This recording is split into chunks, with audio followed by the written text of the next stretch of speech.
युगों पहले जब पार्वती जी के मन में यह शंका उत्पन्न हुई कि शंकर जी ने अपने गले में मुंडमाला क्यों और कब धारण की है, तब शिव जी ने उत्तर दिया कि हे पार्वती, जितनी बार तुम्हारा जन्म हुआ उतने ही मुंड मैंने धारण कर लिए। इस पर पार्वती जी बोली कि मेरा शरीर नाशवान है, मृत्यु को प्राप्त होता है, परंतु आप अमर हैं, इसका कारण बताने की कृपा करें।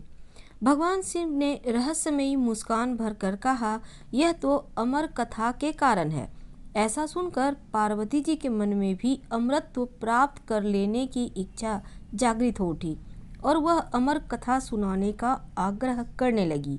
कितने ही वर्षों तक शिव जी इसको टालने का प्रयत्न करते रहे, परंतु पार्वती जी के लगातार हठ के कारण उन्हें अमर कथा को सुनाने के लिए बाध्य होना पड़ा।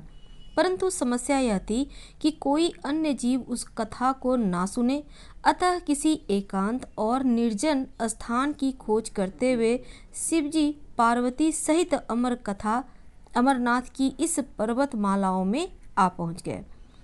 इस अमर कथा को सुनाने से पहले भगवान शिव यह सुनिश्चित कर लेना चाहते थे कि कथा निर्विघ्न पूरी की जा सके, कोई बाधा ना हो तथा पार्वती जी के अतिरिक्त अन्य कोई प्राणी उसे ना सुन सके।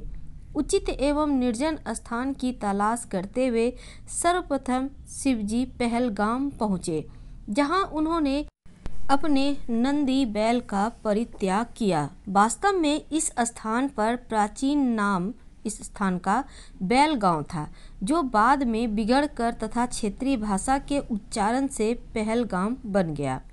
इसके बाद चंदनबाड़ी में भगवान शिव ने अपनी जटा से चंद्रमा को मुक्त किया। शेष नामक झील पर पहुँचे तो उन्होंने अपने गले से सर्पों की माला को भी उतार दिया। इसी का कथा के आधारभूत शेष नाग पर्वत पर नागों की आकृतियां विद्यमान है।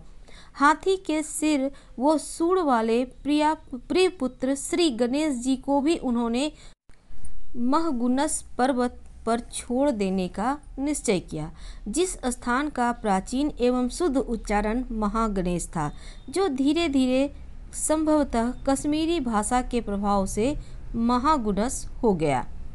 फिर पंचरत्नी नामक स्थान पर पहुंचकर शिव ने पंच तत्वों पृथ्वी, जल, वायु, अग्नि और आकाश का परित्याग कर दिया। भगवान शिव इन्हीं पंच तत्वों के स्वामी माने जाते हैं, जिनको उन्होंने श्री अमरनाथ गुफा में प्रवेश से पहले छोड़ दिया था। इसके पश्चात शिव जी पार्वती जी के साथ इस पर्वत श्रृंखला में तांडव नृत्य किया। तांडव नृत्य वास्तव में सृष्टि के त्याग का प्रतीक माना गया है। सब कुछ छोड़ छाड़ कर अंत में भगवान शिव ने श्री अमरनाथ की इस गुफा में पार्वती जी सहित प्रवेश किया और मृग छाला बिछाकर पार्वती जी को अमृत का रहस्य सुनाने के लिए ध्यान मग्न होकर बैठ गए। लेकिन इससे पहले उन्होंने कालाग्नि नामक रुद्र को प्रकट किया और आज्ञा दी, चहुं ओर ऐसी प्रचंड अग्नि प्रकट करो जिससे समस्त जीवधारी जलकर भस्म हो सके।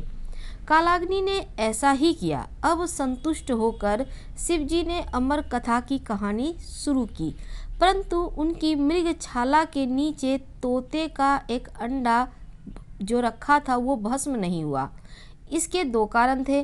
एक तो मृगछाला के नीचे होने से शिव की शरण पाने के कारण, और दूसरा अंडा जीवधारियों की श्रेणी में नहीं आता, फिर भी बच गया था, जिससे अंडे से बाहर आकर अमर कथा को तोते ने सुन लिया था।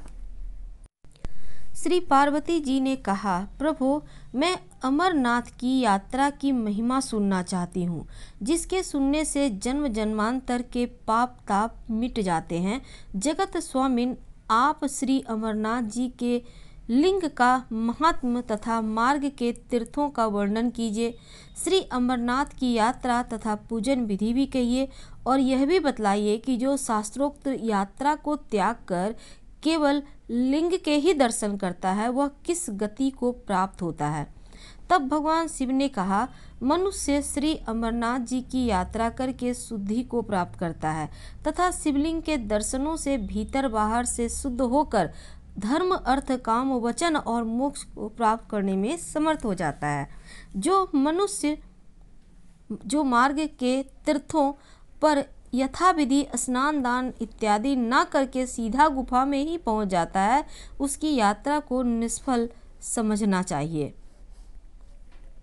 फिर शिवजी कहते हैं, हे देवी, दो प्रकार की ऊपर और नीचे की यात्रा है। ऊर्ध्व की यात्रा मोक्ष चाहने वाले योगियों के लिए प्राणायाम द्वार है। प्राण और अपान वायु को एक कर योग मार्ग दशम द्वार अर्थात ब्रह्मरंध्र में प्राणों को लीन करके यात्रा करने से निश्चय ही मोक्ष की प्राप्ति होती है।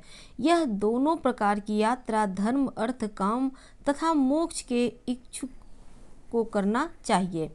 निचली यात्रा यानी पैदल यात्रा से मनुष्यों के संपूर्ण पाप दूर होकर चित्त निर्मल हो जाते हैं और इसी तरह हठ योग और राजयोग से तीर्थ पर किसी अच्छे विद्वान पंडित द्वारा अमर कथा सुनने से पुरुष ज्ञान का अधिकारी हो जाता है। इस तरह से कहे गए अनुसार यात्रा करने वाले पापों से मुक्त हो जाते हैं। पुण्य देने वाली यात्रा है ये अमर यात्रा। तो शिव जी आगे कहते हैं कि महादेव ने अपने पीछे जीवनदायिनी पांचों तत्वों को भी जब त्याग कर दिया और माँ पार्वती के साथ एक गुफा में प्रवेश किए, कोई व्यक्ति पशु पक्षी गुफा के अंदर प्रवेश ना कर सके और अमर कथा को ना सुने, इसीलिए शिवजी ने अपने चमत्कार से गुफा के चारों ओर आग प्रज्वलित कर दी। तो माँ पार्वती को कथा सुनाना शिवजी प्रारंभ कर देते हैं। कथा सुनते सुनते माँ पार्वती को नींद आ गई और वह सो गई, जिसका शिवजी को पता नहीं चला। भगवान शिव अमर होने की कथा सुनाते रहे और इस समय दो सफ़ेद कबूतर श्री शिवजी से कथा सुन रहे थे और बीच बीच में गूं गूं की आवाज़ निकाल रहे थे। शिवजी को लग रहा था कि माँ पार्वती कथा सुन रही हैं और बीच बीच में हुंकारा भर रही हैं।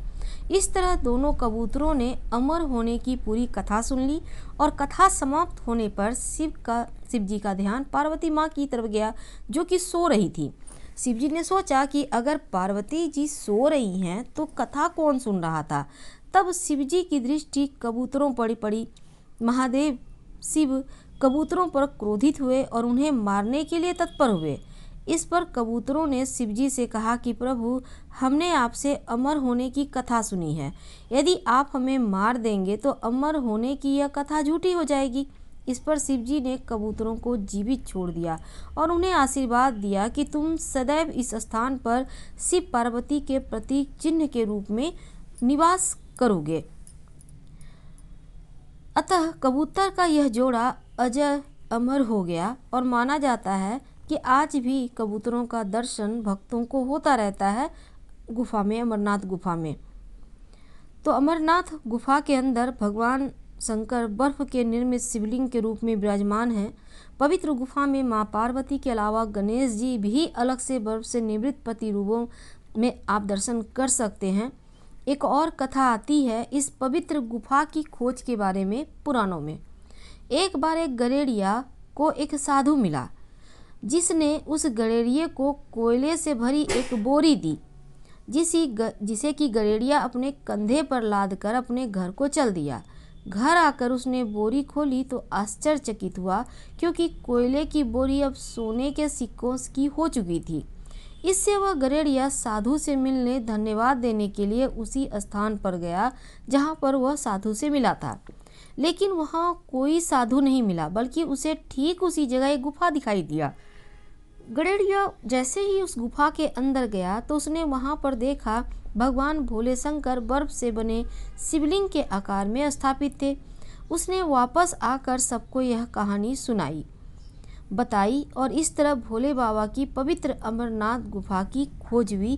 धीरे धीरे दूर दूर के लोग भी पवित्र गुफा एवं बाबा के दर्शन के लिए पहुंचने लगे हैं। हर हर महादेव। धन्यवाद।